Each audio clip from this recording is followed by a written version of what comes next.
This Yeah, is my thanks for bedtime. accommodating that. I For appreciate real. that. Thank It's so hard with you. kids. It is really hard.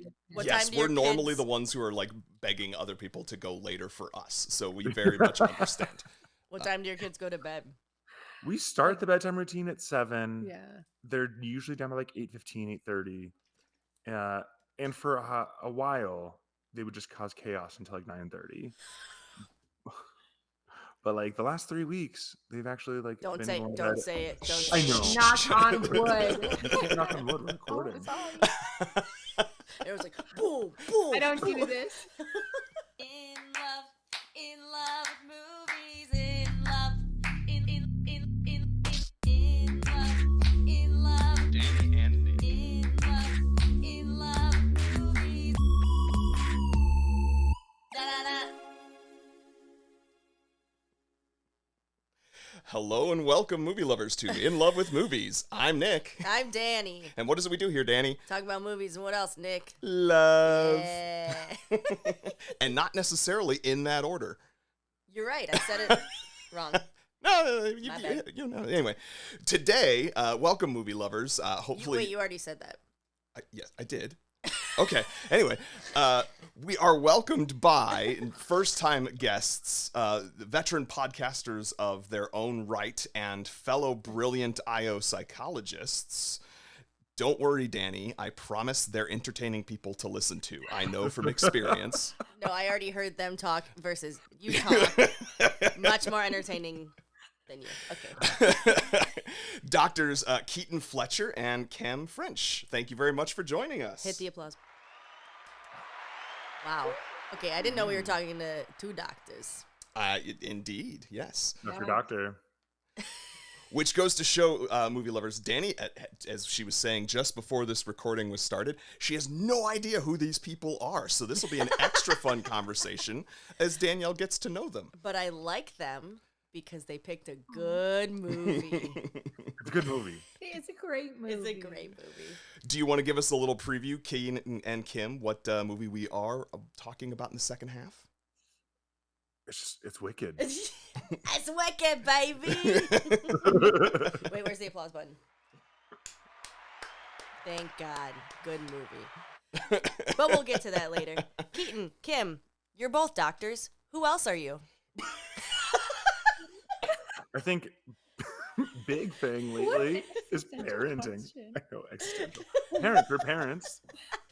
Love that. I just love how you chose to phrase that, especially. So your parents, you have how many children? 2 boys, a 5-year-old and a 3-year-old. And 2 cats. Okay. Ah. Wow. This is a point of contention whether or not the cats count as kids. They Uh, do. And I was They're gonna say- not children. but Danielle, they're what's your line about Bing? I birthed my cat. This coming from a woman who literally did. birthed a human and did not enjoy most of that experience and still talks about birthing the cat. So He's my child. I once compared our cats to like glorified houseplants. You just water them So every rude. once in a while. so rude. I mean, not house plants. Oh. we struggle to keep houseplants alive more than we actually keep the cats alive. But no houseplants that we've ever had have rolled across the room screaming at each other. So, Yeah. you know, tomato, Nice. tomato. That's And true. houseplants don't like vomit on your floors. So that's nice. Or snuggle. You could force it. So genuine question. Nick, how you know them? Twitter? Fair point. Yeah. I think we probably did, Keaton, first start interacting via Twitter, IO Psych Twitter. And then sort of, Kim, obviously you're in the same IO Psych spheres, but are doing different things, and I think focusing on, I don't want to put words in your mouths, but you know, maybe more of the research as much as Keaton is also focusing on sort of the communication of our science, because sometime after Keaton and I started following each other on Twitter, which was probably pre-pandemic, to be honest. You mean X? Okay, keep going. Well, it would have been Twitter at the time, is my point. But Keaton also started his own podcast called Healthy Work. And it's I think, truly one of the best IO psychology podcasts that we have, and I listen to a number of them. Thank you. He does. Because it is OHP themed, but one of the reasons I really like it is you keep it usually very short, and it's something a layperson I think can listen to, because the way that they discuss actual empirical articles is in a sort of digestible format, usually under 20 minutes, and highlighting a sort of, if I were a manager, what would you do? So if you're someone who works in a business setting, I genuinely think their podcast can be very informative and interesting to listen to. Great. Thanks, man. Look at that. My grandma used to listen when she was still alive, and like that was the goal. It's like, will Grammy understand? That is Aw. an excellent way to do it. Did you ever like talk to her about it? And Every time she'd be like, She Keaton, was I just his listened to your podcast. Biggest fan. Aw, Aw. That was Grammy. always a high bar. Yeah. Aw. I love that so much, like on many levels. But So yeah. you guys followed each other on Twitter, Uh-huh. and then you just I mean, we've met at PsyOp a couple of times. okay. Our premiere A water fountain once. what'd you say? Water fountain once? Yeah, we met at a water fountain at PsyOp in person one time. It stood out to me. I was like, oh my God, that's Nick. aw. I that's do awesome. actually think I remember that now, because I think that was probably DC. Yeah. Yeah. Yeah. Okay. Yep. Wow. See? And I've had a bit of a man crush. I mean, Keaton is a beautiful man, you know, and he seemed to be just like out there putting a good face on IO. So, you know, that's always something I'm jealous of. You asked how I know them. That's how I know Thought them. you were hot. You know what? I think I'm not thanks, wrong. man. I was gonna say, like, I'm comfortable enough to say Nick. yes. Keaton is married to Kim. I'm aware, and I'm married to you. Ta-da. Aesthetic appreciation. That's all. Yeah. So I am curious to know where you guys live, what you teach, what you do, from your point of view, not Nick's point of view. Hey, You wanna go first? don't ask a man his point of view if you don't want to hear it. All right. Yeah, we live in Fort Collins, Colorado, and we are both faculty in the IO psychology program here at Colorado State, and we're also both faculty in the occupational health training program that we have here. So yeah, we teach graduate classes and undergraduate classes and do all the academic things, research and service. What do you study, Kim? Because I feel like this is relevant to our lives. I study how people manage their work and family and how that affects their health. And so it is pretty appropriate that I work with my husband. Yeah. But research is all like boundaries are important. The best outcomes are like when work and family are separate. Meanwhile, working at exactly the same place, doing the exact same job. Like they're closer than the two of us were when we worked at the same place, and we often had to make sure we were very intentional about our boundaries at work. So. Yeah. Nick pretended like he didn't know me, even though we were married. We don't do that. We do not do that at all. Our offices are like there's one person in between us, It's a and grad student. usually a grad student that like rotates in and out, and they just get looped into our conversations because we'll just like shout in the hallway at each other. Or like I'll dance over to her office and be like, "Hey, this just happened. Let's celebrate." Yeah. So what is it like working that close with your spouse? Oh, I love it. Yeah, me too.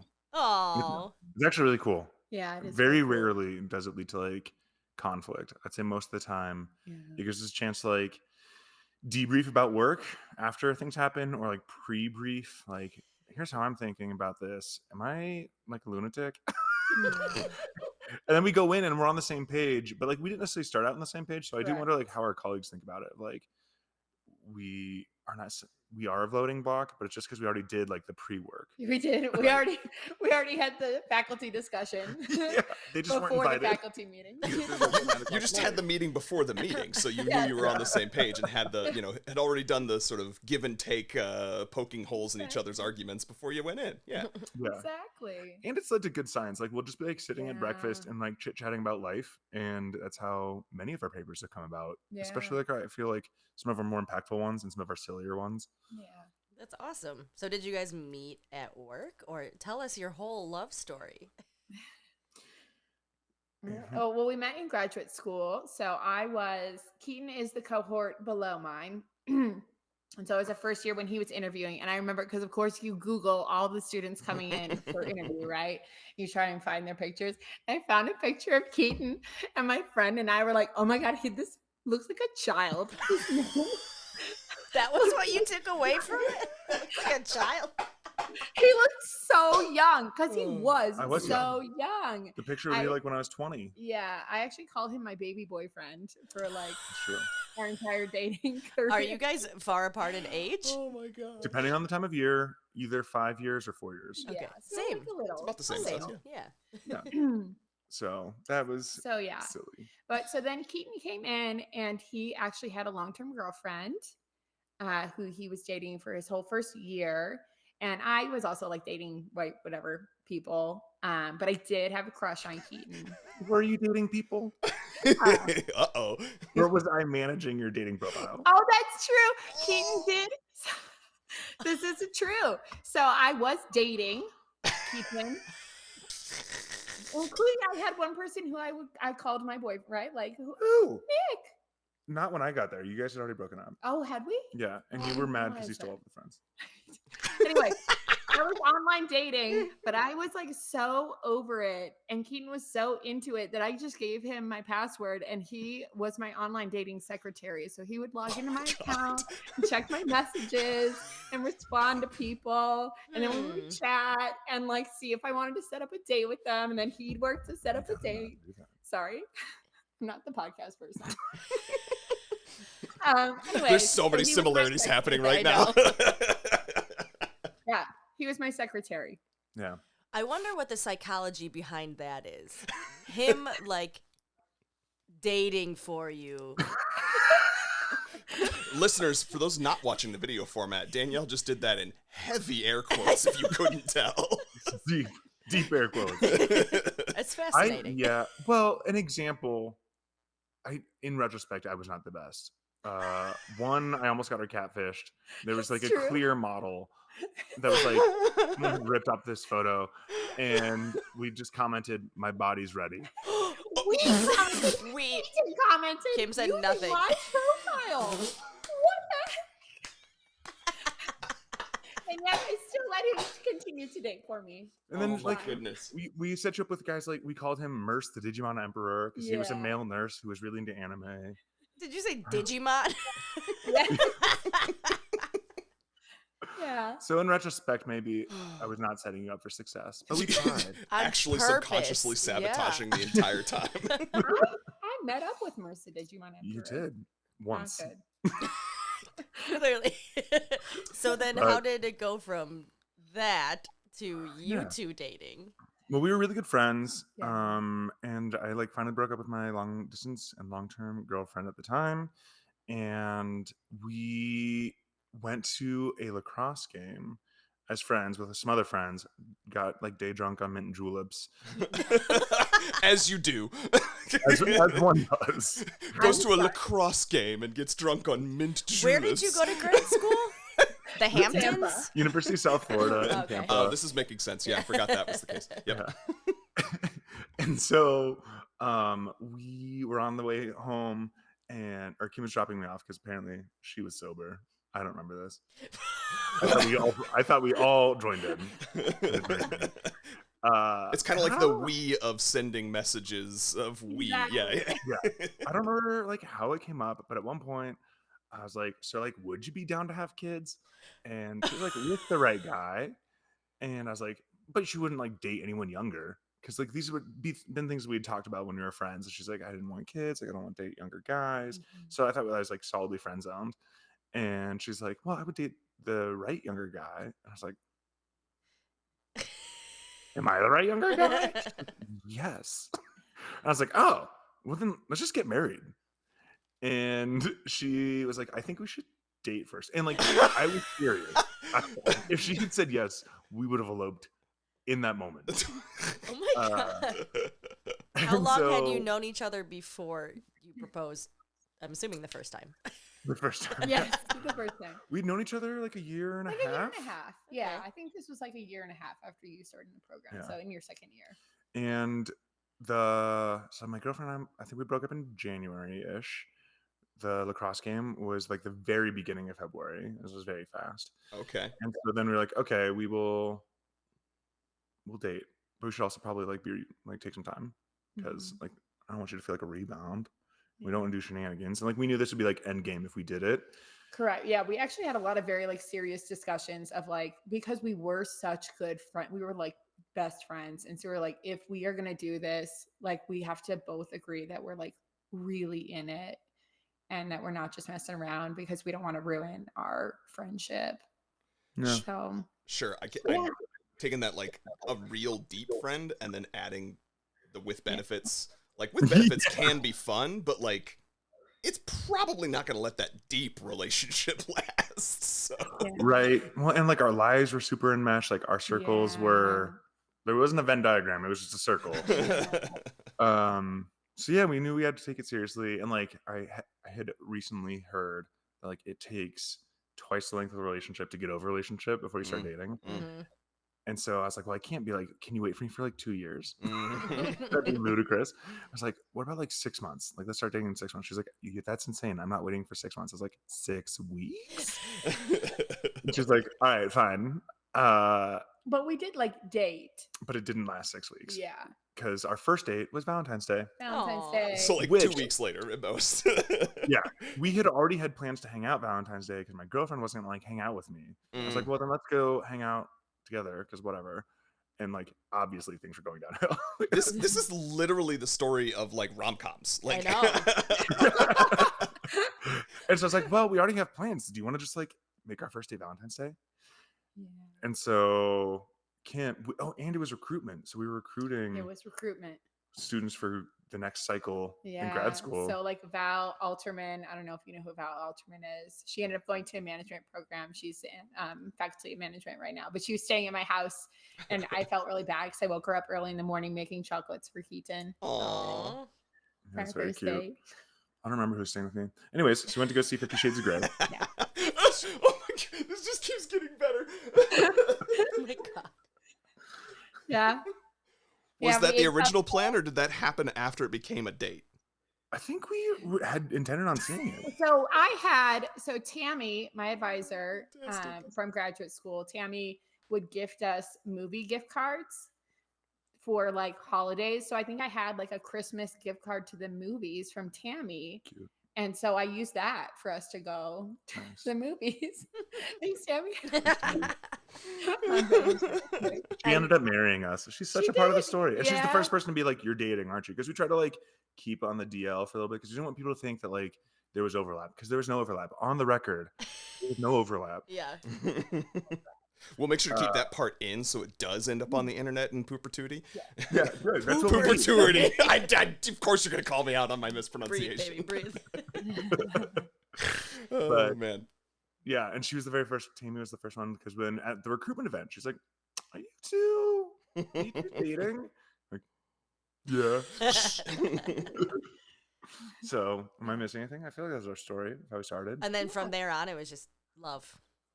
Yeah. Yeah, Then it was love. it was love and chaos because we were getting close to the end of graduate school. So we dated for like a year and a half, and then Kim got hired in Atlanta at Georgia Tech, and like Soft went out on the market for jobs. Like when that was happening, I was like, should we just get engaged? So like we have not collateral. What's the word? Leverage. Thank you. Yeah. In like the negotiations, because in academia, if you have a partner, they can make something work. She's like, that is the least romantic reason to get married. Well, also you didn't know if you wanted to be an academic. Yeah. So no, that's the second time. I was going to say that's second proposal if we're keeping track. And so she gets hired at Georgia Tech, and then like ostensibly to celebrate that like getting hired, I'm like, let's go do a vacation. And so we drove to the other side of Florida, watched the sunrise, drove back, had lunch in the park where we had lunch on our first date, and then watched the sunset in St. Pete. So we like saw the sunrise and set over the ocean, which I thought was so romantic. And it was like on also the spring equinox. And then I proposed there. And she said yes. Hooray. So third time's the charm. Well, it has everything to do with how you phrased it and presented it, Keaton. Did you have a ring the third time? There was a ring. That's an important part of it. There's a ring. There was a plan. Yeah. But so, and then we had to like move into like very temporary housing for a summer. Then we moved to Atlanta. Then I had to get a job. And then we had our first kid, and then was COVID. And then we had our second kid. And so like, it was really the last like year and a half that like we felt like we could, I don't know, breathe and settle. Yeah. It's been like a sprint since maybe after that first year of dating. Yeah. So you mentioned that Kim said she didn't want kids, but you do have 2 kids. We do. do. Yeah. What happened there? I mean, so I I forgot part of the story. what? The other contract. Oh yeah. So we did have, I remember sitting at Starbucks. We would frequently work at Starbucks, and we were sitting at Starbucks and we were talking about this. And so I just never wanted to get married or have kids. I never thought that was in the picture for me. I just like didn't want to. I didn't think that it was something that would make me happy. I didn't think I'd ever meet someone who I'd want to do either of those things with. But Keaton, it just happens to be the one person in this whole wide world that I've ever met that I was like, okay, I will marry you and have children with you. I think you would be an excellent partner. Aw. And he is an excellent partner. Despite, so I wanted like 6 kids because I was a fool. Correct.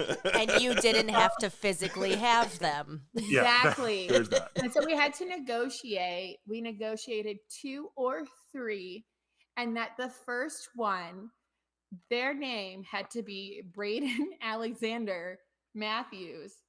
Matthew? Either. So that the initials would be BAMF.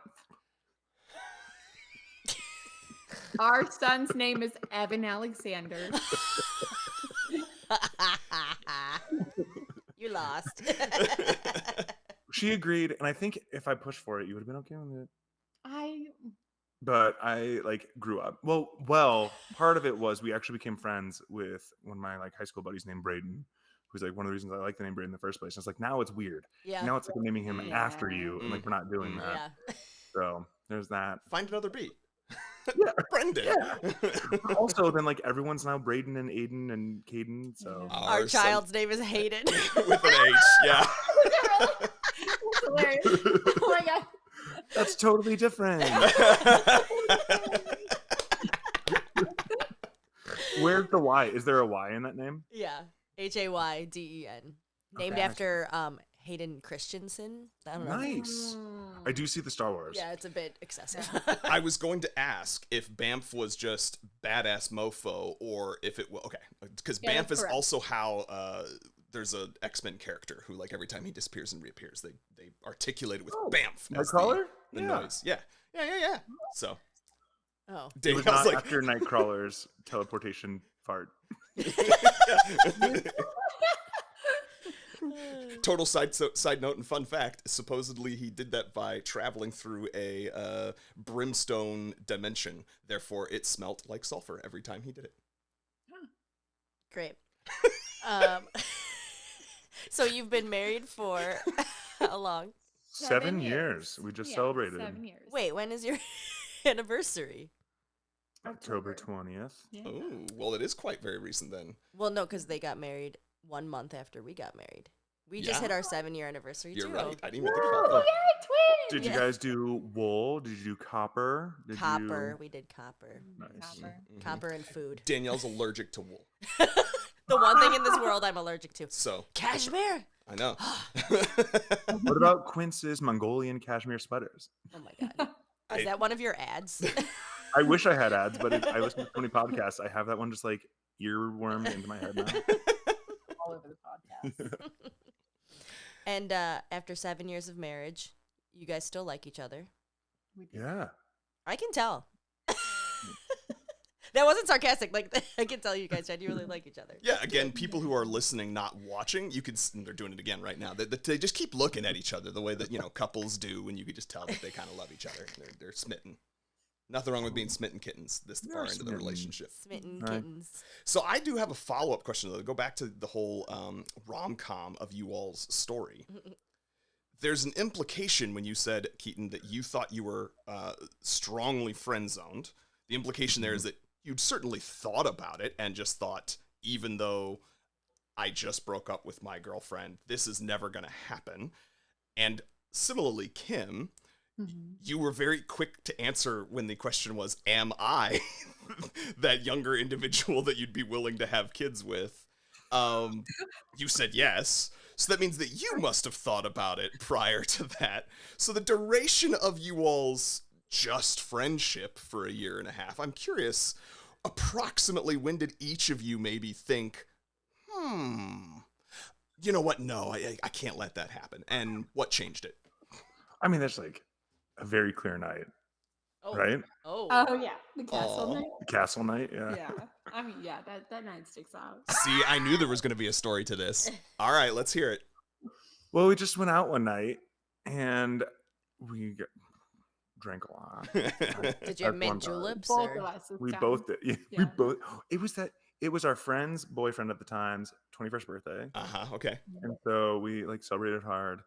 And I remember like we danced, nothing inappropriate, but like I remember just like calling my mom afterwards. I was like, "Mom," actually not afterwards. That night, I was like, I Mom, think Mom, listen. she answered because bless my mom, she like knows, and she's like, "Are you okay?" I'm like, "I'm okay, but I think I might cheat with Kim." She's like, "Don't do that." I was like, "I know." It's like, but she's Kim, and she's like, "I know, but don't do that." I was like, "You're right, you're right." And so then, like, we kind of cooled off. We didn't really hang out as Yeah, much. we did actually after Mm. that castle night because I think we both knew. So to answer your question, I had a crush on Keaton since like he came to visit for his interview weekend. When you saw his Aw. child picture. When I saw Ooh, look at that That baby. cheruby face in person. It was just. Because I didn't not look like a child at the No, time. in person, he did not look like a child. No. I'm trying so hard Good. not to. I'm trying to grow a beard. It doesn't work. I was actually going to say, at least from here, it looks pretty decent. It took me a long time to get to the point where this was anything resembling a remotely adult full beard. It's That true. gives me so much hope. I'm trying, like, I'm thinking beard thoughts. I was gonna say, like, I'm really jealous of yours. Manifesting. Yeah. Yeah. Yeah. But yeah, the castle night, I think we both knew that we like because he was still in that relationship. And I, like I said, I really had a lot of respect for our friendship and for him and for like his relationship. And so like And for I her, was yeah. we actually we did cool off. We stopped hanging out quite as Mm, much and we mhm. started like only hanging out with other people and we Which kinda was cooled sad. off. That was sad. Oh, do you think? Because You're... also, we watched my roommate at the time, my best friend. We watched his puppies. They're two tiny Aussie puppies. And I got to sleep with them in the bed because Keaton was like, I don't want anything to do with them. Just as he does with our beautiful cats. And I was like, that's fine. I will snuggle both of them. And like everyone's like, "Do you think it's okay that like Kim is staying in your apartment?" I was like, "She's staying in a different room. She's not staying in my room." Like, yeah, it's fine. They're like, "Well, how does your girlfriend feel about it?" I was like, "I'm sure fine." The way that was phrased, though, does not imply that she knew. Well, we then I asked her, and she's like, "I don't care." But then, like that was like well before that castle night, and then I think like that castle night, there's a flip of like, Yeah. oh, this could be more, and like That's when the not, sparks like, happened. That was my question: is do you think your girlfriend kind of felt that and didn't want you to hang out with Kim after that? I don't think so. I think she was in her own world. We should have broken up well before then. And I think she felt that and I felt that. And like long distance is hard because we'd been long distance the whole time I was in graduate school. And then she moved down to Orlando. So it was still like kind of long distance because I-4 sucks. And like she was starting graduate school and like you know how that goes. Like you just get absorbed in that world and it's hard to like see outside of that. And like I had just done that the year before. So I think I think that's fine. Clearly, it's fine. It wasn't meant to happen. Yeah, I was going to say, either way, it wasn't meant to be the thing. I don't know. What do you think? I don't know. I wasn't in your relationship. Like I said, I tried to be very respectful. You were so respectful. Yeah. So earlier you mentioned that you all rarely have arguments or disagreements regarding work. What sort of things do you all disagree about, and or whether it's work or not? Like, what's the worst disagreement you can think of that you're willing to share, and how do you typically get over disagreements? Like, what is your recommendations for getting past those kinds of big fights? We just watched the new season of Nobody Wants This. Oh, Have you we seen haven't it? watched the new season yet. We've watched the first season. Well, we are mid-season. We are, I guess so. Yeah, so there's an episode, and like it's not a spoiler. It's just like a side. It's not plot related. Sure. But like, Kristen Bell's character it's Valentine's Day, and she's like, she's like, it's Valentine's Day. We're not gonna like do anything, right? And he's like, it's Valentine's Day. What do you mean? Like, of course we're gonna do all the things. Like, he's planned out like really elaborate stuff, and she's like, okay, here's a picture. And at the end, she's like, I just want to go to bed and like watch Love is Blind. And he's like, I just want you to write me a thoughtful card that has like an essay about how much you love me. And we just like stared at each other, and I was like, why is this us? Like straight out of the textbook. And so I think like figuring out and like giving each other space to like, Yeah. I don't know, have your own way of expressing things and like your own needs, and like being like, it's okay that that's what you need, and like I'll meet you there. Yeah. But it doesn't like reflect on me or vice versa. Yeah. Yeah. Is one thing that comes to mind. Yeah, I think so. Or if Kim is convinced she's right, she usually is. I am. I mean, I'm convinced. Okay, I love those I'm look at an the agreeable person. I am an agreeable person, and I listen to all the sides and consider all the sides. But when I know I'm right, Yeah. I do not budge. When Kim has like made up her mind, it is well informed, it is well thought out, and like Yeah, you're I've wrong if you taken in disagree. all of the perspectives. I have already heard your perspective, and here's why it's wrong. I will make up my mind and be very stubborn about it immediately. And so I think every once in a while, especially like around work, we'll come at things from like different angles, Yeah. and it's just like, why aren't you budging? What do you mean? But like that fades pretty fast. I think that's usually just fun for me up until the point where it's not. And Kim's like, you are annoying me now. You have to let it go. Okay. That is, yeah. I do feel like we're very good about communicating. So when we do have arguments, we're like, okay, right. Like that is like verbatim what I've said. Like I'm feeling actually very annoyed by what you're saying, and I feel like you're not hearing me. And so I need to like walk away for a minute, and then we're going to come back and we'll talk about this again later. My mom once told me that we're really good at communicating. She's like, I just like watch you guys talk to each other, and like you really communicate, and it's so cool. It's like, thank you, Mom. We've gotten that compliment from other people before, and it genuinely is something where you're just like, thank you, I feel seen. Like, because it's not easy. Yeah. I think we have like a quarterly couples therapist check-in, and I think one time she was like, as much as you know each other, because we've been together for 11 years, you're not a mind reader. And so if you just say out loud, like, it was so freeing for me the first time I told Nick, you're really annoying right now. Because, like, just keeping it in, just, like, keeps simmering. Yeah. Like, his new thing is he goes, I can't even do it. ASMR. He does something like that. I'm like, every time he does it now, I'm like, you're annoying me. But at least I'm getting it out and recognizing it, and then we can move on. Yeah. And like learning each other's things that like really matter. Of like, I once told Kim, I was like, it's really important to me that you like acknowledge me when I come into a room, or like, sure, okay, say good morning to me. Like when we first started the day, like if you don't say good morning, and like when you first see me or I first see you, I'm gonna spiral and think that you're mad at me and that we're getting divorced. Yes. Yeah. And she's like, first of all, that's wild. But now I say good morning. But now you do, and you like give me coffee. I do. And like it meant so much. And like then it dawned on me that like I never said like, oh hey, I saw that you made that change. Thank you so much. And like also therapy, that because like years ago, we were probably 2 years into marriage, had like a very similar kind of conversation, but came at it from a totally different direction of like, you should be doing this. Cause like, I don't know. It just was a different vibe, like the exact same request of like, hey, I feel this way and it'd be great if you could do this for me versus like, you don't do this and that's wrong. And like growth, you know, or like I try so hard to like pick up clutter. I don't do a good job, but I really try. And like, I know the things. You trained me so well on nighttime chores. He's better. We have a nighttime routine, and he does really well. Which I'm not like a dirty person. So like, let's be clear. Like our house is like relatively clean, relatively organized. It could be worse, but like you have very specific preferences. And because I love you, I do that. I love that. I feel we do some similar things. Yeah. Something came to mind, but then it's gone. I was gonna say, you don't want to share it or disappeared. I don't know which one. I can't read your face.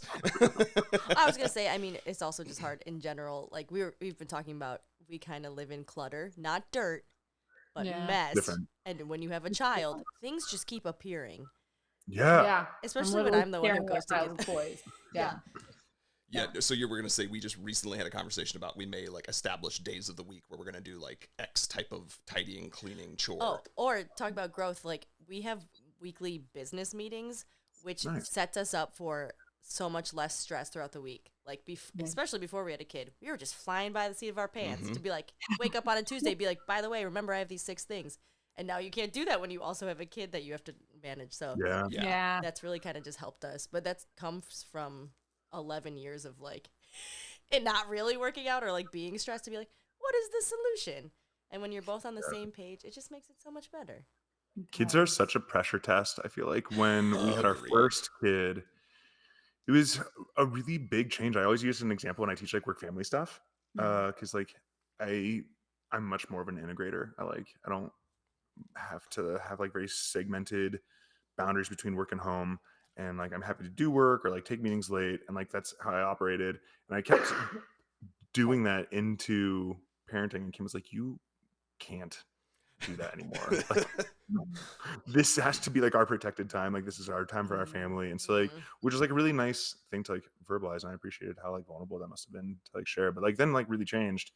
And I think we do also like have those like check-ins. I didn't think of them like as such an intentional thing, but I think we just kind of like fell into it of like, hey, what's your week look like? Is there anything like we need to know? Or Google Calendar, we share like all of our things that like might interfere with our routine. Like we're doing faculty searches right now, and Kim's going to breakfast with some of these people and shared those with me, even though like I'm not going. I was like, oh, okay, good to know. And I did like vice versa. And like every day it's like, what's your day look like tomorrow? Can I do this? Can I do that? Can you do pickup? So yeah, a lot more communication. Otherwise, I think it'd all fall apart. Probably, yeah. I mean, we've totally had like the idea of business meetings. We'd had friends that had suggested it, and I just think it was, you added Hayden into the mix, and all of a sudden it went from like, this definitely would have just made our lives better the whole time, to no, you don't have a choice. If you don't figure this out, the amount of stress will cause you to harm him or kill each other. So, yeah. I also think, I mean, communication has saved us having when we have a kid too. When we have a kid, we do have a kid. That like there is, to be honest, like especially you have to communicate how many times did the kid poop today? The map, like all of that stuff. Only parents know. And it kind of takes away the the romance. We went through a roommate phase, but we continued that conversation and that communication, and I think that's like helped us also be like, hey, what did I say to you one time? I was like, I haven't looked you in the face in a week, because it's like sitting side to side, and I'm looking at my child, and and so we were like, we should do something about that. So It does. Like I feel like every once in a while, it's like I miss you. I'm around you all the time, but like, will you just hug me for an extended period of time, please? Yeah. So cute. That is adorable, yes. But with that, I think that's a great place for us to stop and head into the movie portion of the podcast. Yeah, because I got a lot to say. We'll leave a little bit of extra room then. Why don't you remind everyone what Keaton and Kim have us watching? Oh, thank God they picked Wicked! Bam! Wicked! Bam! Wicked! You could hit the button now. In love with movies. Da-da-da. Welcome back, movie lovers, to In Love with Movies. All of those important ads that you just went through. Do we have ads? No, that's why I'm making the joke. Oh. Not currently. I don't listen to this podcast. Wow. We've had them in the past. This is why we still hold it there. If any advertisers ever want to actually be a part, that's why that's there. Anyway, we are now discussing the movie, and we are discussing Wicked from 2024. If you are listening to this on the day that it releases, you can listen to this as a refresher for Wicked 2024, and you can immediately go out to see Wicked for Good in theaters, because it will release on the day of that movie. Wow. So hard. As well as that, I bring that up because we will not have any spoilers or anything like that for the sequel. None of us have seen it yet. I don't know whether we'll end up with some discussion of, what happens in the stage play. I will personally ask our guests and Danielle to maybe try not to spoil that if they know, because I haven't seen the stage play. But we will have tons of spoilers for the 2024 film. Great. So our opening credits for it. In case you guys don't remember, last year. John M. Chu was the director. Who was just a guest judge on Dancing with the Stars. Yeah, he was. Are you guys watching? I'm so mad that they sent Scott Hoying down on that episode. I know. I watched it solely because it was the Wicked one. I know. And I love Pentatonics. And the fact that he got sent home and not the old guy, I was so... The old guy, you mean Andy Richter? Sure, yeah. He's still here. Get out. He's still I'm kicking. so mad. He beat Danielle Fishel, too. Okay, sorry, Wicked. Yes. We'll talk about Dancing with the Stars later. Andy Richter has, if you're a fan of that show, certain seasons you end up with people. There was the guy who's a Chicago Cubs winner Daddy, of the or Grandpa Ross. Thank you. Winner of the World Series. Anyway, that person ended up on like the finals, even though he was not that good of a dancer. He had some improvement. Andy Richter's quickly becoming that. Like an Andy Richter, every time someone else goes home besides him, he just looks like shocked and dismayed himself. And like he's like wanted to go home. It's my time. Yeah. Anyway, so John M. Chu was a guest judge on Dancing with the Stars, but he's also known for In the Heights. He was the director of In the Heights. Danielle, I knew, would get excited about that. I did not realize he's also the director of Crazy Rich Asians. I knew that. That's how Michelle Yeoh got on it. And just to show that sometimes people who end up directing some of the greatest films, like the three we are focusing on, he also directed G.I. Joe Retaliation. Who does that star? The Rock and... How did I know it was The Rock? I think it's Channing Tatum, if I remember correctly. That sounds correct. It's the sequel to the 2000s G.I. Joe movie. Neither were that good. Anyway, I thought the writers on this, when you look up the credits, are actually very interesting because there's a number of them, and it's sort of like a progressive reasons in the titles and the types of credits they get. So L. Frank Baum gets credit for the characters. L. Frank Baum, for those who don't know, is the one who wrote Wizard of Oz and all of the Oz books. Wait, is this an appropriate time to be like, there's an Easter egg about his name in the character names? Yes, because I don't know of this. Yeah. So Elphaba, the main character, is an allusion to L. Frank Baum. Alpha Baum. Wow, that makes a lot of sense because it's a very strange name, and you're sort of like, where the heck would they have come up with this? Well, that's where. Wow. That's brilliant. Thank you for sharing. Yes. So L. Frank Baum wrote the original books, but then Gregory Maguire wrote the novel that was telling the Elphaba's story, or the Wicked Witch's story, the original. So they get credit for novel. So you got characters, novel. Then there's Stephen Schwartz, who got credit for the stage play. He wrote all the music for yes, correct. The music. So he's the one who wrote all of the music. So he gets stage play credit and music specifically. Mm-hmm. Then there's Winnie Holzman, who gets credit for the screenplay and based on stage play, because they helped write the not music portions of the stage play, and also therefore portions of that were significantly enough cribbed that they got a screenplay credit out of it, I guess. Finally, you've got Dana Fox. Just the screenplay. So what other portions were not in the... I just think it's very... it's because of the history of where this movie comes from and its position in popular culture and how it's layered upon layers of things. It actually reminds me of you guys know Lisa Kath and her interest in memes, and if you know meme culture and the idea of memes and as pop culture, you kind of have to know the layers deep. For you to get a meme today, you have to know 5 years worth of popular culture for it to make sense. Right. I was trying to do this with Kim earlier, of just holding her fingernail. Holding space. Are you holding space? I'm holding space for memes. Oh man, that's great. So anyway, that is all of our many, many writers. We also have a star-studded cast. I'm going to list a few of them, but there's a lot. So jump in. Cynthia, I'm going to always mispronounce her name. Erivo, thank you. Cynthiaerivo. I didn't realize until I was looking it up because I knew she looked familiar, but she was in 2019's Harriet, the Harriet Tubman biopic. Oh, yeah. She played Harriet, in fact. And then Bad Times at the El Royale. Then we've got Arianagrande, who most people probably know her as being a singer. She was also in the movie Don't Look Up, which was another poignant, frightening film with regards to similarities to modern day. She really? Yeah, she was in there. I think I can't remember. It's been a long time since I saw it. I feel like she probably played someone who was like an analogous of herself, but with a different name. Yeah, I remember her playing like herself. Phenomenal. Yeah. Jeff Goldblum, the indelible Jeff Goldblum. Jurassic Park, Thor 3, Jeff Goldblum. I mean, come on. You went from Jurassic Park to Thor 3? I think you skipped a couple in the middle. There's a lot of movies. Those are just his best ones. Anyway, Michelle Yeoh from Everything Everywhere All at Once, and also Crazy a ton Rich of Asians. other movies. I didn't even think about it. Yeah, Isn't she she in Crazy Rich Asians? Yes, Yeah, I'm the pretty mom. sure. Yeah. Jonathan Bailey. Oh, okay. I knew this was People's coming. sexiest man alive this year. Did you guys know that? Oh, yeah. Good. Okay, thank God. He and his slutty little glasses. I get it though.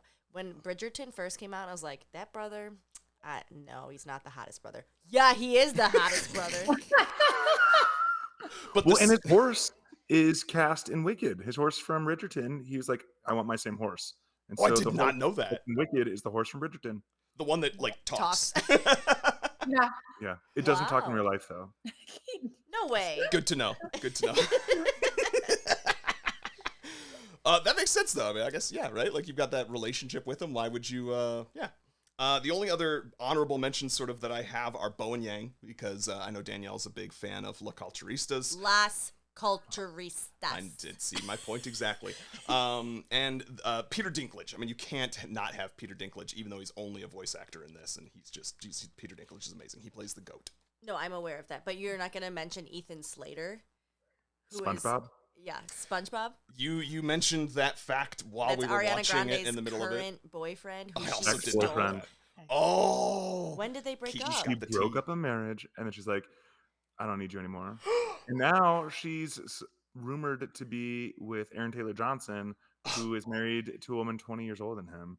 So, and everyone's like rooting her to break that one up. They're like, Ariana Grande, use your powers for good this time. You know, for good. For good.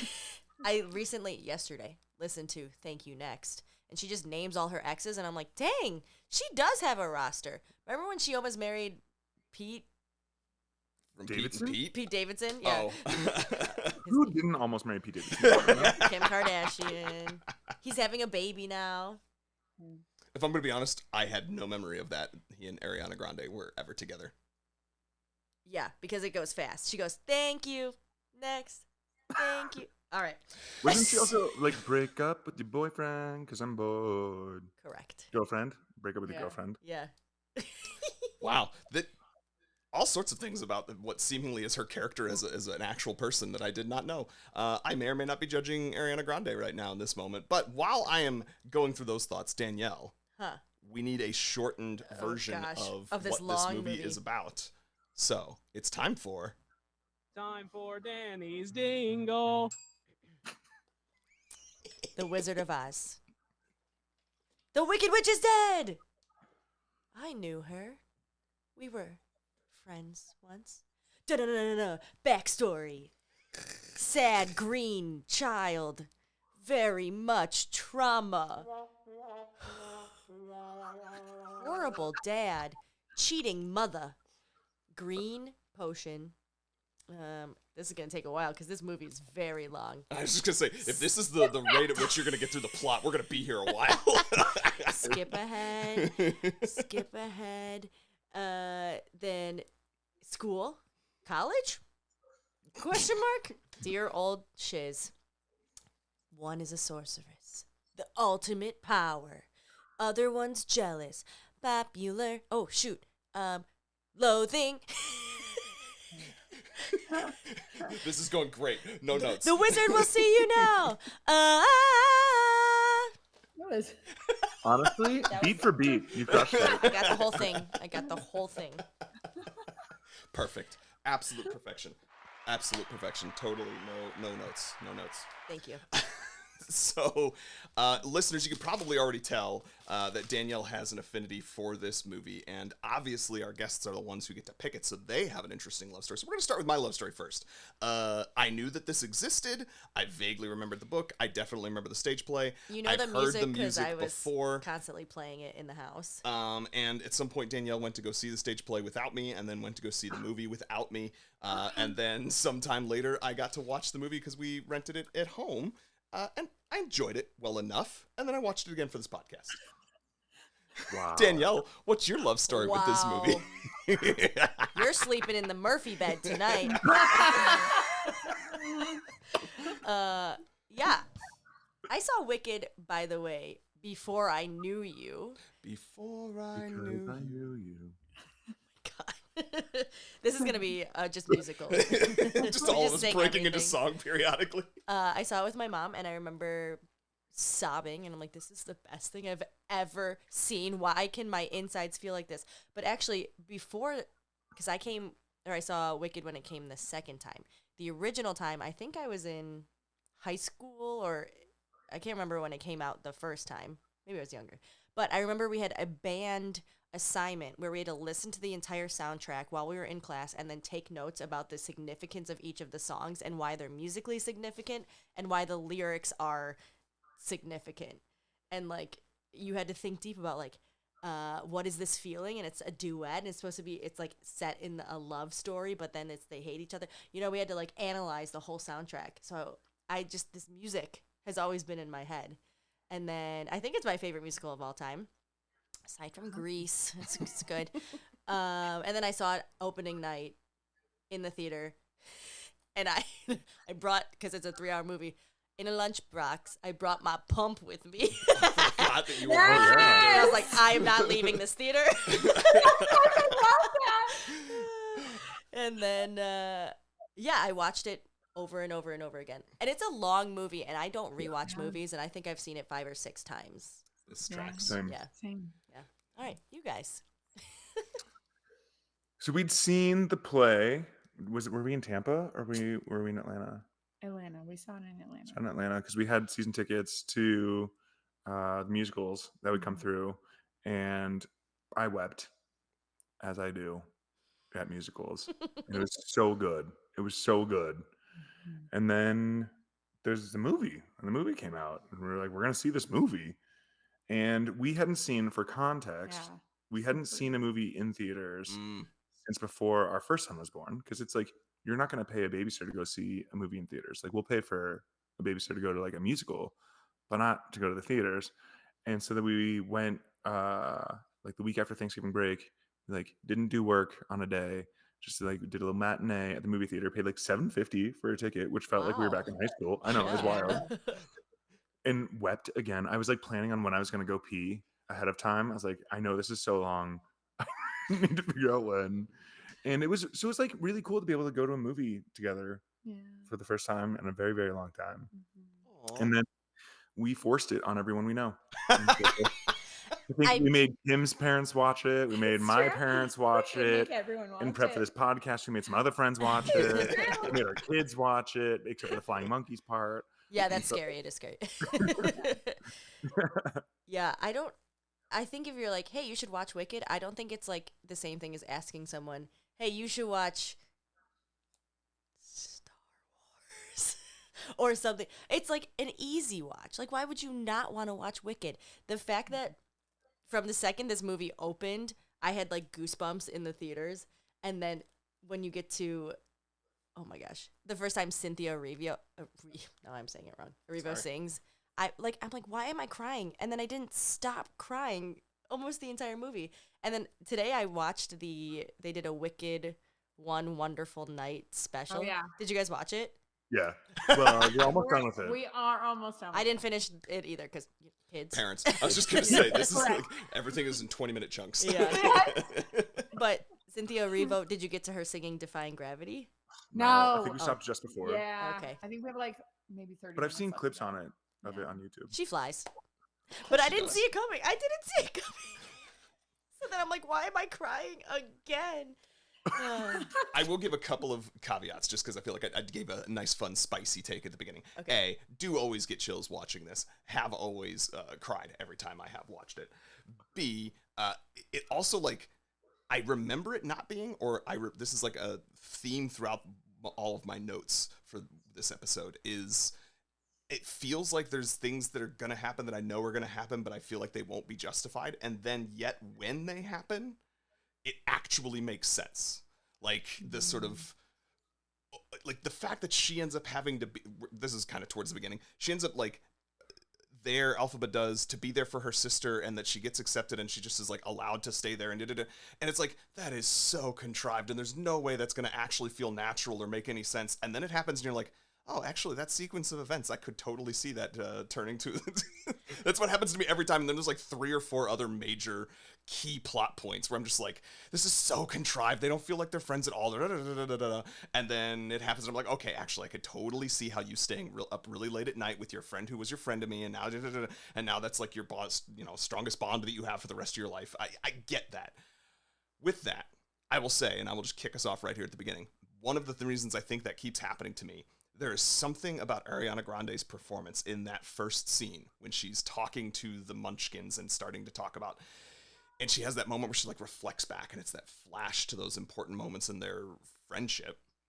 And something about her acting in the Munchkin land does not feel even remotely connected to any of those emotions. And I do not see that as a person who's like thinking back and reflecting on this important person in their life. Therefore, I think that's the really spicy take, that it is just her acting in that moment. There are other later things where I'm like, oh, she crushes this. But in that moment, you don't know the story. Oh. You don't know how it progresses. Okay. Because you never saw, and I do not have the second half, and I've already said, Yeah. It is. So I was not sure what I'd expect from Ariana Grande's acting. And then that first scene, I was like, oh, you're going to win awards, girl. Like, let's go. Fascinating. Mm-hmm. Okay. Yeah. Well, and I think your reaction is exactly why I thought that. Of like, if you didn't know the plot, you think one perspective. Like knowing like the full plot, you're like, oh, that's like the layers. Yeah. I'm jealous of Nick a little bit because I have seen it, and I wish I was watching it for the first time because it is a new story. Like everyone knows Wizard of Oz, but you don't know this story. And the first time I saw it like on stage, I was like, this is so creative and smart, and it makes sense, and these characters are unbelievable. And the second part, there's a lot of like reveals. I don't remember the second part as much, but I remember, people turn into things, and it's shocking, I think, as the story unfolds, right? Like you were saying, it's just like, oh my God, and that happened, and it all makes sense, and it's just... I will give them the benefit of the doubt that like I said, there's things that feel like, okay, they're contrived. I skip ahead 30 seconds if you're someone who really doesn't want spoilers for the second movie. I've gotten the impression from you and or others that when you say people turn into things, that the whole like this stuff with humans, animals, etc. Has to do with like key characters in the first half becoming maybe some of the characters that you see in The Wizard of Oz, and therefore, I'm curious to see where that goes.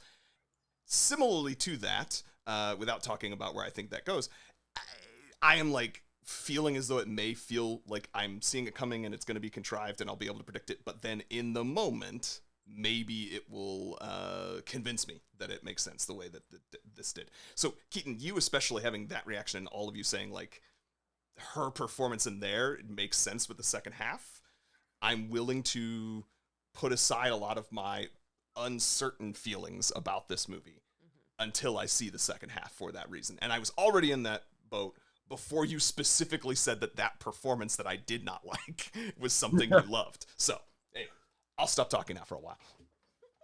I just think also the story is so good because it's so deep by putting it on characters that you already know. Like, it is not about Glinda and Elphaba. It's about othering and, like... saying that people who are different are wicked, essentially, like condemning them. When in reality, especially this whole first movie, Elphaba is the best person. Yeah. Oh, yeah. She does everything for good. She wants to save the animals. She wants to make things right. And everyone else is like, well, you look different, so you're bad. And they put it on her. And I think that's why, look at this. Look at the chills.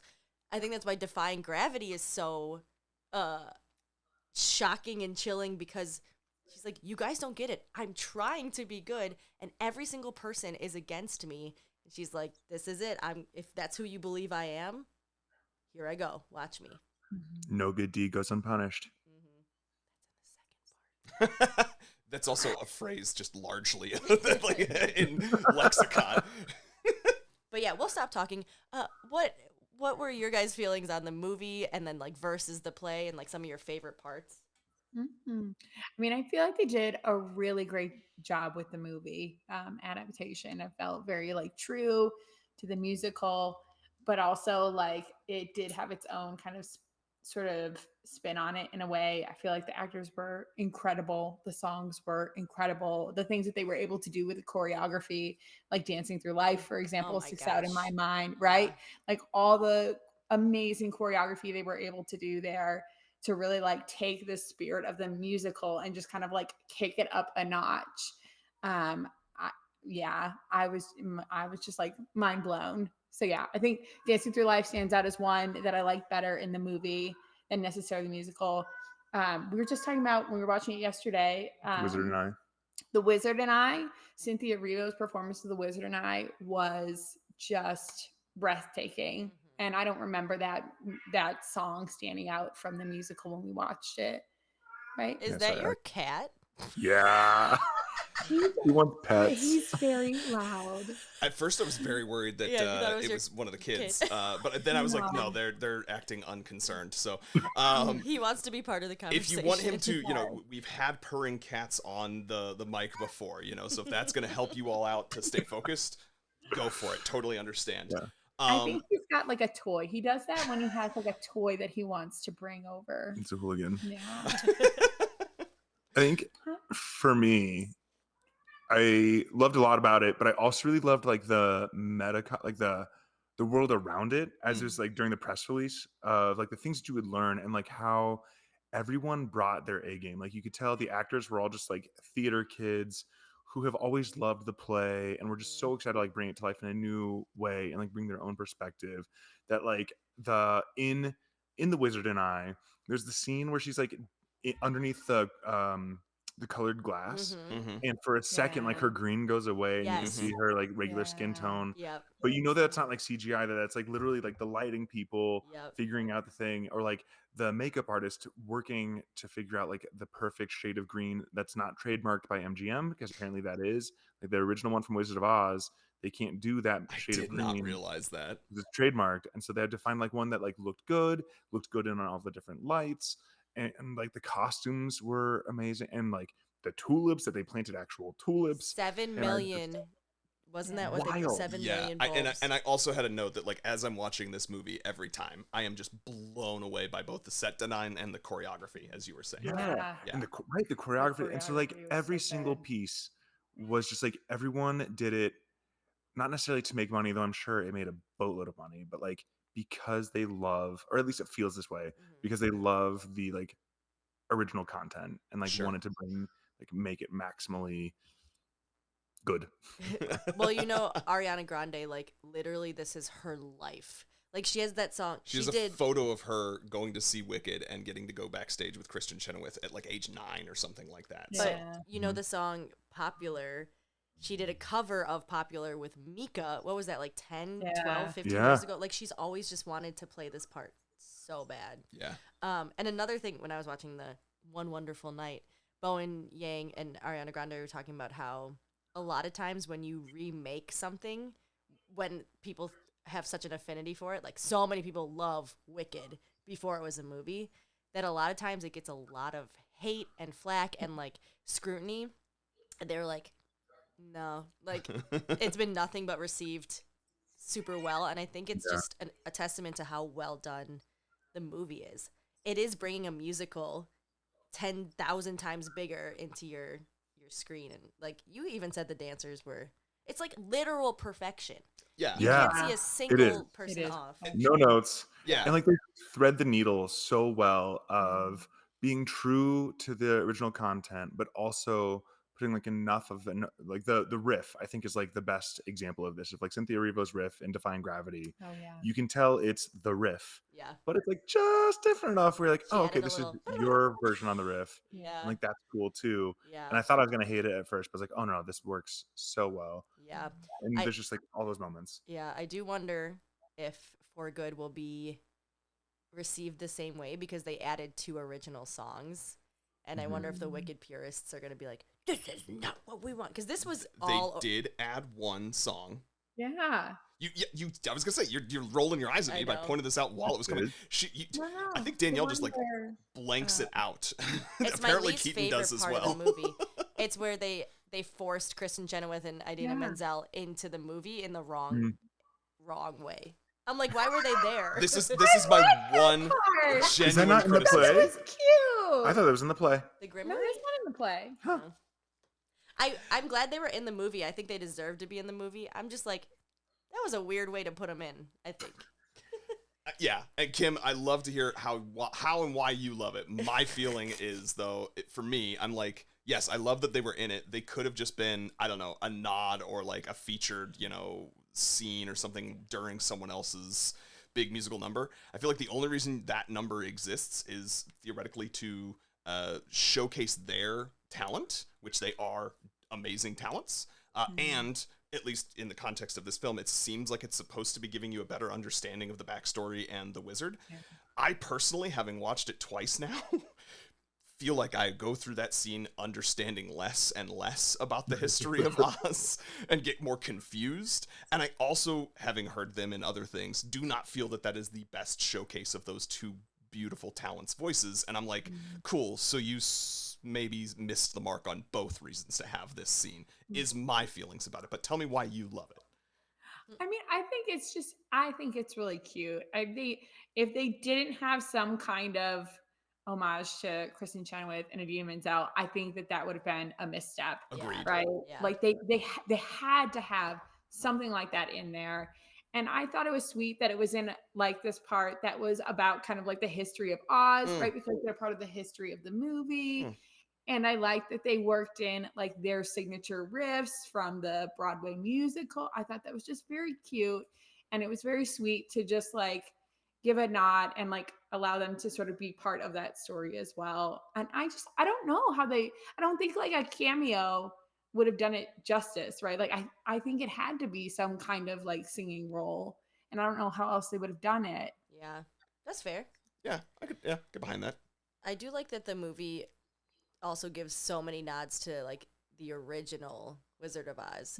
Like in The Wizard and I, it's like birds flying over the rainbow, and then Nessa's slippers, right? And there was a couple other ones. Like there's just little pieces of the Wizard of Oz here and there.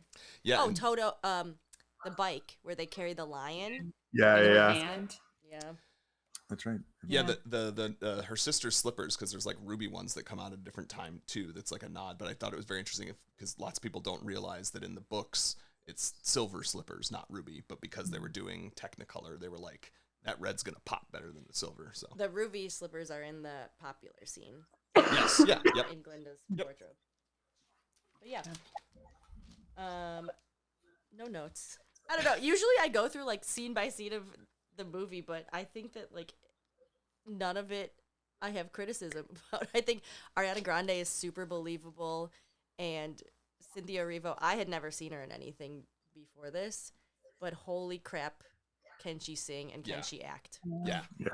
And she's British. Yeah. She's not British in this doing movie. all that with an accent? Like, come on. Same thing with Jonathan Bailey. He's British.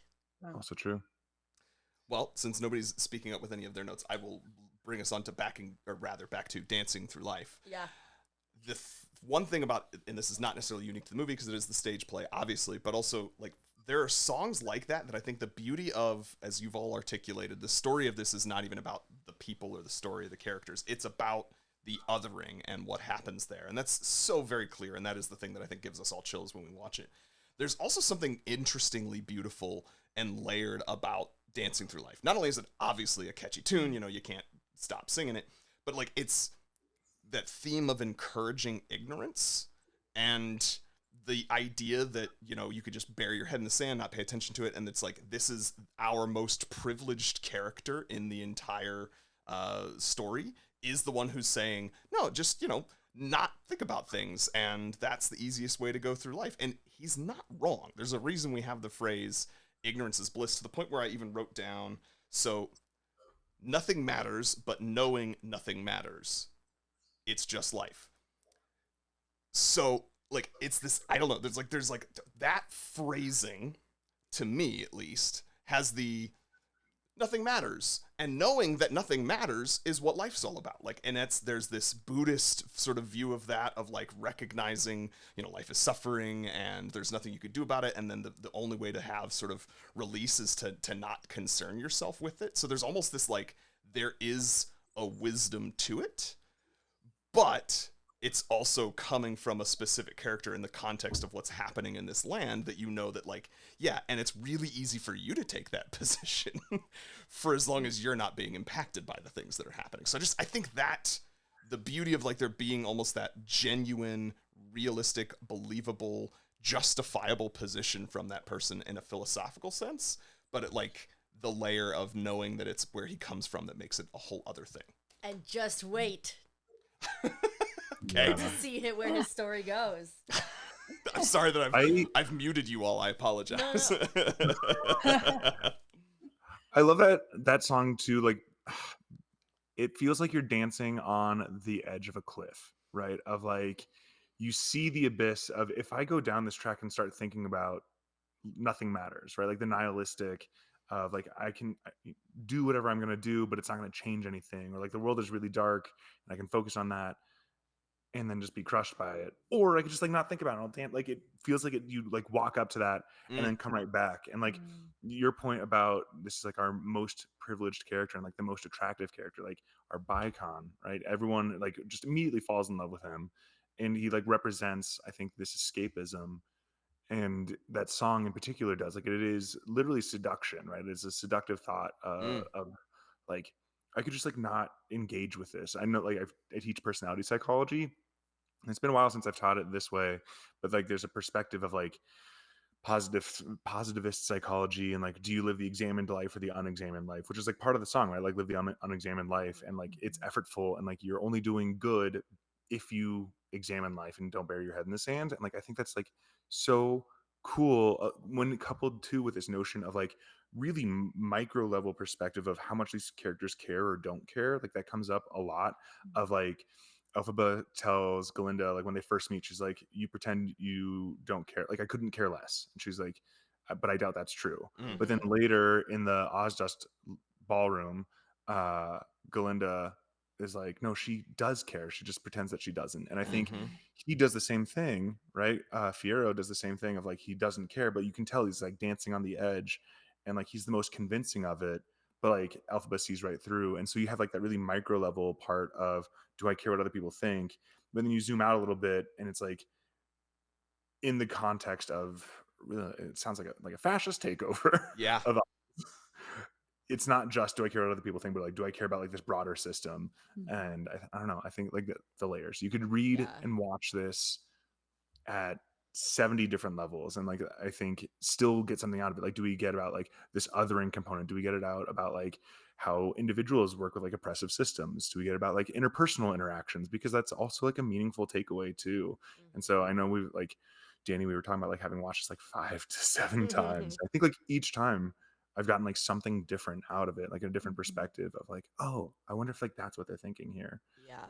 And to continue with Fiyero, towards the end of this movie, he's like distancing himself from Galinda, and she goes, he's different. He's been thinking. And so him starting to like think about life is what is like shaping his character and brings him closer to Elphaba, because all she does is think, because she wants to think about how to make things better. But I was just thinking, I also love this movie because at the beginning, so I work in disability and special education, and the like ableism that comes out at the beginning of the movie of the sister's story. And literally, Elphaba is there telling everyone, stop, she doesn't need help. And the dad and the teacher all try to get help. And when, I don't know her name. Miss... Oh, the one who played the one who plays the bearded lady in from Greatest Showman. Yeah, that is the catalyst moment where we find Elphaba's powers, because the things that make her the most mad is when she's like, my sister doesn't need help, like, get off of her, essentially. And then that's what explodes everything. And then you hear the backstory of like how, like, I don't remember it being this traumatic in the Broadway version, but I think probably because we get 6 hours of Wicked in this rather than 3.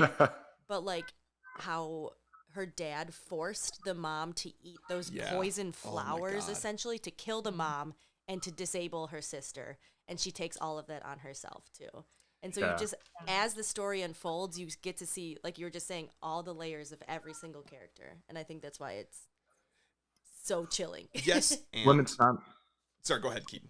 Just think about those flowers, like, too, like it's milkweed, right? It's not just like any random flower, it's milkweed, which I think like is valued for purity and whiteness. And like, you layer that in on top of like this othering, and like, yes, Elphaba's green, but like it's very clearly like a reference, like racial othering, which like in the original Wizard of Oz, like there's layering of like some anti-Semitism around how the witch is portrayed with like Jewish features.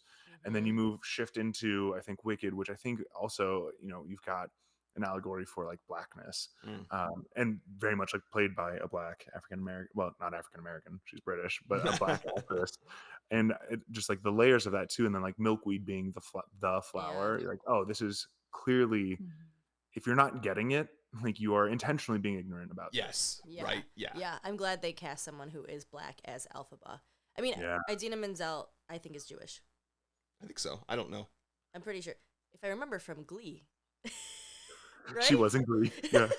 Anyways. But just because her character in Glee was Jewish doesn't necessarily mean that the actress is Jewish. Just saying. Anyways. But yeah, I'm glad that they... And this cast is so diverse, too. And Fiero's, like, just a little gay. And, like... Well, obviously, he's gay in real life. But, like, men and women are into Fiero. Which, like, in real life, again, men and women are into Fiero. An attractive man is an attractive man. We established that in the first half of this sexiest man episode. alive. Okay, what were you gonna say? So I was gonna say about the milkweed too. And I hope this is not gonna be okay. Now it's the privileged white guy taking the privileged white guy's position. So forgive me, but I think it's interesting how they provide layers to the dad's character. Right? Because you do see this, like, you see he just has a genuine concern and care for his daughter. His one daughter, grant you, but, like, he does genuinely care for her and only want the best for her. And you see all these actions that are happening. And I had a note, too, at the very beginning of, like, it's very interesting to me how, in the matter of, like, 90 seconds, they make me feel so sorry for this character because he's being cucked, you know, at the very beginning, and then within 90 seconds you have him screaming, "Get it away from me," or whatever it was. And it's just like, that is a 180 where I'm like, man, this poor guy, this is such a good character. He's in his, to like, oh, this guy, it's all the way home.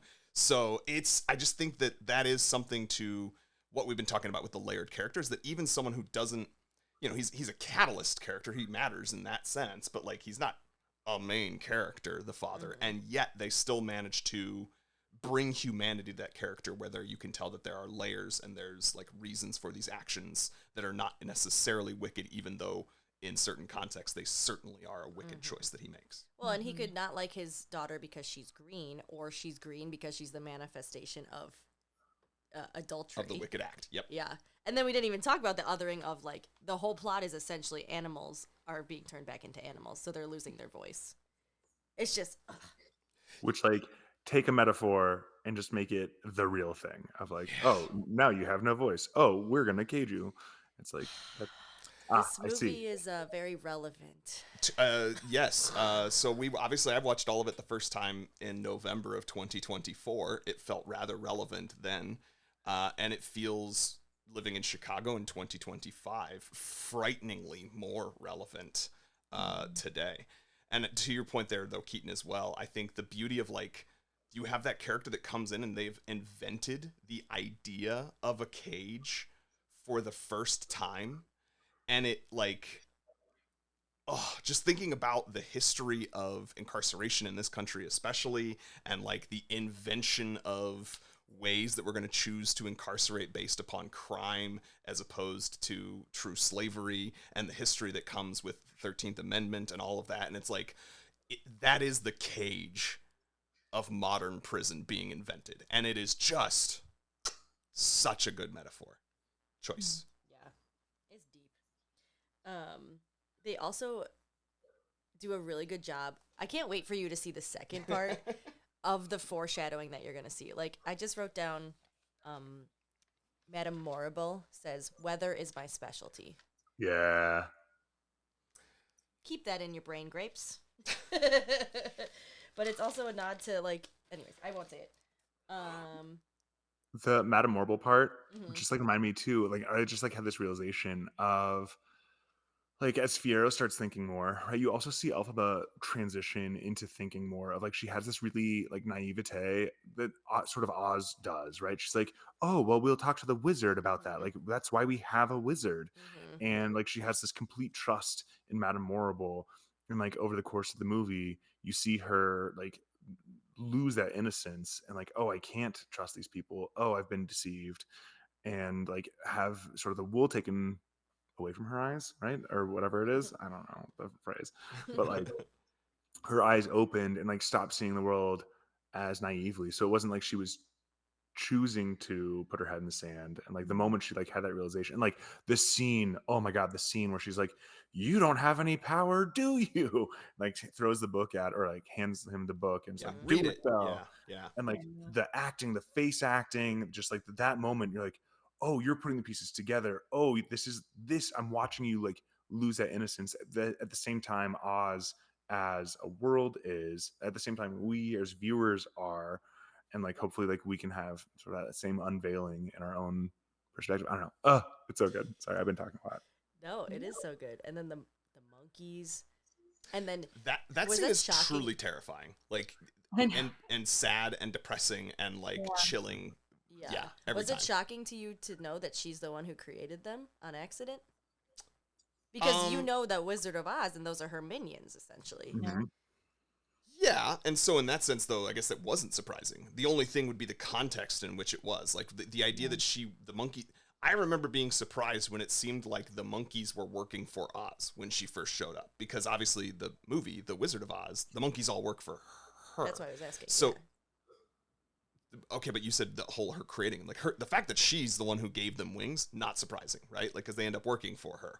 The fact that they started off working for him and chasing her, that was surprising. Yes. Is that what you meant? Yeah. Okay. Sorry. I remember seeing the musical and being like, what? She made them? But they hate her? I don't know. It's just so well done. The more I watch it, the more I'm like, okay, I get the choice. But Jeff Goldblum was the first time I saw this, the only thing where I was like, Yeah. I feel the same way. Really? Yeah, Interesting. Anyone else? I mean, not anyone else, like, not James Corden, but almost anyone else. Just James Corden catching strays out here. Like,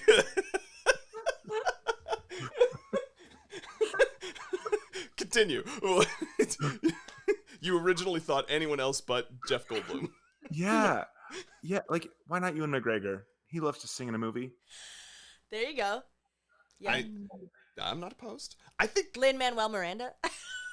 I actually think Lin could have been. I mean, Lin. Part of the reason I think Lin could have worked is because he's got a bit of a caricature and overacting kind of vibe, which I think is what. But it has to be an older man for a reason. Well, sure, yeah. That is obvious. It's her dad. I was gonna say, like, I don't think that's not a spoiler for the second movie. That's a spoiler for this movie. Maybe it's made pretty acting like it's a spoiler. The internet made it seem like a spoiler. I was like, if that's a spoiler to you, did you not hear Jeff Goldblum's voice? Exactly. That's what I'm like. Yeah. You see his silhouette. You hear, like, in the intonations, the way, like, he's singing. It's like, oh, that's totally. I mean, he's like Christopher Walken, you know what I mean? There's, like, just certain people who have a certain way of speaking that you're like, oh, that's who that human is. Yeah. What else you got, Danielle? I also think the movie edition of Defying Gravity I think I kind of already said this before, but like as she's falling, like you can't really do this on a stage, and then she sees her younger self, like just the the representation of her like being like, I'm taking all that I was and this is who I am now. Like that's just hard to do in real life. So to have the movie magic make it even deeper, I think is fantastic. I'm a little nervous about the second one. I know it's going to be fantastic, but all the bangers are in the first half. That's true. Yeah, that's true. Yeah, you were concerned about like the 2 new songs. I was concerned about, I have heard that most of the story, I don't know if this is true, like has already happened. Like that there's not as much story. And the mere fact that there's like 2.5 hours, the happy part's that's done. what I told you. I was like, You it's did dark. say that. It's a dark. Yeah, but okay, well that's good to know. I mean, also I've heard that, but then also have heard implications about the connections to the actual Wizard of Oz, and I'm like, there's a lot to cover to go from A to B still. Yeah. So, And the one sex scene is coming up in the next movie. oh, that'll be exciting.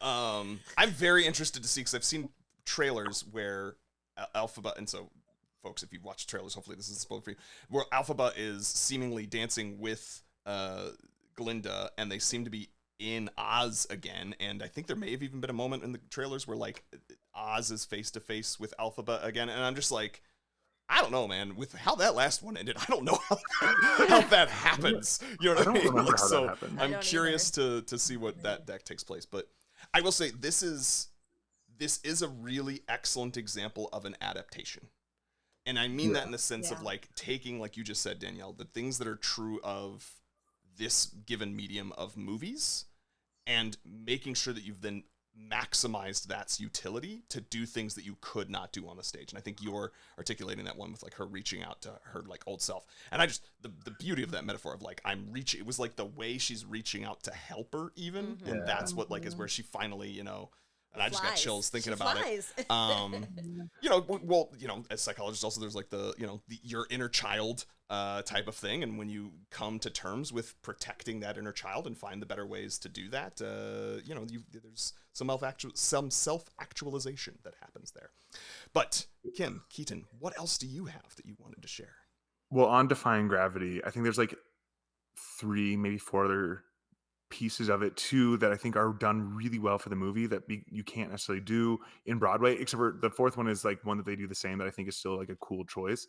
So like when she has that interlude, right, of like, it's not in the Broadway play where she sings Unlimited again in the sky, and then you see the world like reacting to Morrible being like, she's wicked, the green is manifestation, like you don't see that, and so you get like this one leveling up of the story in the cinematic world that you can't get in the stage. And like a very small version of that in the same song is like when the chorus sings like that's her, kill her, and like on stage it's get her, and like just a slight change. I didn't even notice that. Leveling up the stakes in the movie that I thought was just like so cool. Like, you know, that was a choice.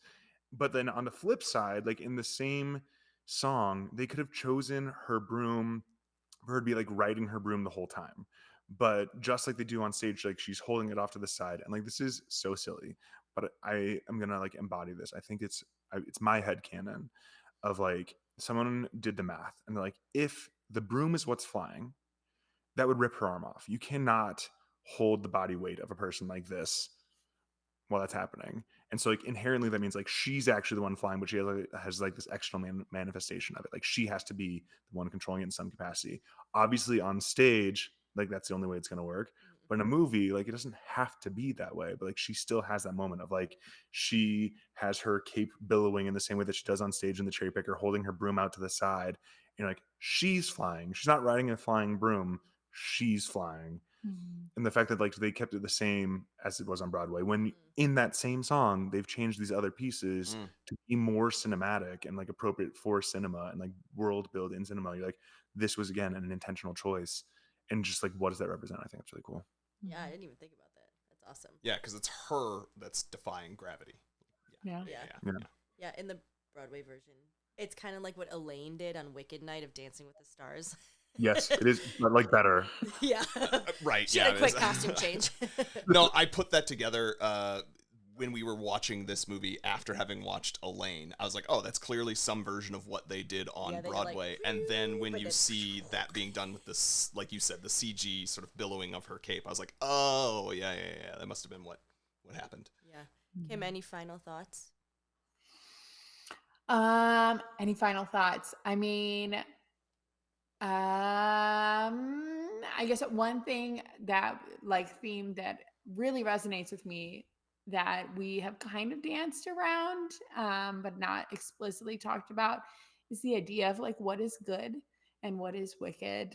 And I think that's my favorite theme in the movie, right? Like you see at the end, Galinda and Elphaba choose their sort of different paths, but neither one is clearly good or clearly wicked, right? At this point, neither character is clearly good or clearly wicked. And so I think the way the movie sort of threads that theme throughout all of its characters, right? As we talked about before, like with the father, for example, with Fiyero, right? Like wicked and good is sort of contextual and morality is contextual. And so, it's really not about wickedness or goodness, right? But sort of doing the best with what you have, and what's true to yourself, towards, working towards what you think is the right thing to do. And I that's my favorite theme of the whole movie. Like intention versus result, or like intention versus perception. Yeah. Right. I think it's so cool. And like, this is probably not true and might be reading too much into it, but it reminds me of like the Black Panthers versus like Martin Luther King, of like this notion of we're working towards the same aim from different perspectives and like co-facilitating by having the other one to juxtapose our actions against, and like how much of those actions really are, because like the Black Panthers did free breakfasts for people, but like, is that what they're remembered for? Probably not necessarily, right? Like the world remembers them as like this violent militia group, right? That in theory worked for like racial equality, but they weren't MLK, like he did it the right way, right? And I don't know, I think you have really insightful, and that's just like what comes to mind. Yeah. Well, and you just mentioning the MLK of it all also made me think of the movie Selma, and the fact that there's, as people have dug into his history, like maybe wasn't a perfect man for all of the good that he did for society, arguably. And it goes to that, what you're saying is like, it's the labeling too that we've talked about of like, no one person is all good or all wicked, which is funny because in the original books, of course, it's literally Glinda the good witch and then the wicked witch, right? It's that like we're gonna say what it is, as opposed to recognizing that they are complicated human beings as everyone is. Well, and that's what the song For Good is about as well. They're both like, we both took our path. I still respect you for what you did. I love you. Neither of us is good or wicked. This is just how it's gonna turn out. And the answer is because one is pink and pretty and one is green and ugly. I mean, she's obviously not ugly, but. And like the low stakes version of it is like Bach, right? Like him asking out Nessa, right? Because for selfish motives, and also for like someone else's selfish machinations. And Nessa being like, oh, it's because I'm in my chair. And he's like, no, it's because, well, you're beautiful. Like it's, his intention is different, but like the outcome is different, and her perception of his action is different. Like it's just a microcosm, low stakes version of these other sorts of interactions. I think is really interesting. Bach, Bick. All good stuff. Brilliant. All Fantastic. Right, should we get to our heart ratings? We should. And then to bed. Yeah. So, yeah. Listeners, guests. Bedtime. So this is where we give our 0 to 5 heart rating. It is meant to be more or less objective. That's the like, if I were to be a critic, what do I actually rate this movie? And then there's the will you renew your vows, which is meant to be the more subjective. Like, do you intend to probably watch this movie again at some point in your future? So those will be the two things that we go with. I'll go ahead and go first so that you all can be either mad at me or not. I could not decide 4.0 or 4.25. Okay. So quarter points? Yes, you can. That is I know all the statisticians of us, they're like, how deep can I give a 0.1? No. Quarter point is mixed or fractioned as I'll allow. Anyway, Could not come to the decision between those two. I think I will probably depend upon the way the second movie goes, which also gets to my would I renew my vows. I literally wrote down depends on the sequel, because right now I'm like, I like this movie every time I see it. The music is great, but it's long, and I would never probably choose to go seek this movie out as it is right now. Will it probably be on in the background because of my wife? Yes. But depending upon what happens in the sequel, it could change my position. Go ahead. This is funny because usually this podcast, we have it because Nick wanted me to watch movies with him. True story. Mostly there are movies that he likes that I don't. So this is very reversed right now. This is but I give this 100 out of 5. It's a perfect movie. Sure. Objectively perfect. Keaton, you're not getting sick at all. You're fine. No. Will I renew my vows? Yeah, I'm about to go turn this on to go to sleep. Like, All right. You got it. All right, how about you guys?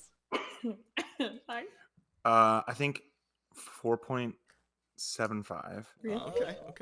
0.25 for Jeff Goldblum. I understand that.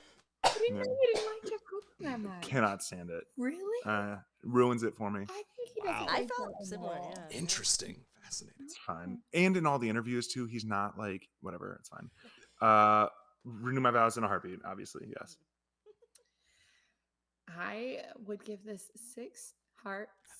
It gives me the feels. And like I don't always get the feels from movies, but I literally cannot breathe every time I watch Defying Gravity. I know. cannot breathe. And like it's hard to I feel like it's hard to do that. So 6 hearts. And yeah, obviously I'd watch it again. Amazing. Renew. right. Yeah. Well, totally understand all of that. But with that, is there anything either of you would like to plug? Where can folks find you and follow you online? Where can they listen to you? Keaton, Kim, is there any papers you have coming up that you want to, Do you want to drop your Venmo handle? You can email me at colostate.edu. Yeah. No, I co-host the podcast Healthy Work, so you can find that anywhere you find podcasts. But other than that, I'm pretty boring. I'm very boring. I sometimes am on Keaton's podcast in other ways. You can Google me. Google Scholar. You can find my Google Scholar profile. There you go. Love it. Google Scholar profile. Danielle. Yeah, follow me at Danny Miami 4. I got shows and stuff coming up, I think. Very good. I think. Yeah. You can follow the podcast at In Love with Movies. That's the letter N, Love with Movies, all spelled out. You can then follow me at Nic Loves Movies. That's NICLUV Love on pretty much all of the social platforms. And I myself am also on Letterboxd and give ratings there as well sometimes. So with that, everyone, I love you, Danny. I love you, Nick. And we love you, Keaton and Kim. For coming on our podcast. Thank you so much. And Thank you. Should we sing us out? I was going to say, I love you, movie lovers. Oh, we love you, movie lovers. But then whatever you got to do. In love with movies. Da da da.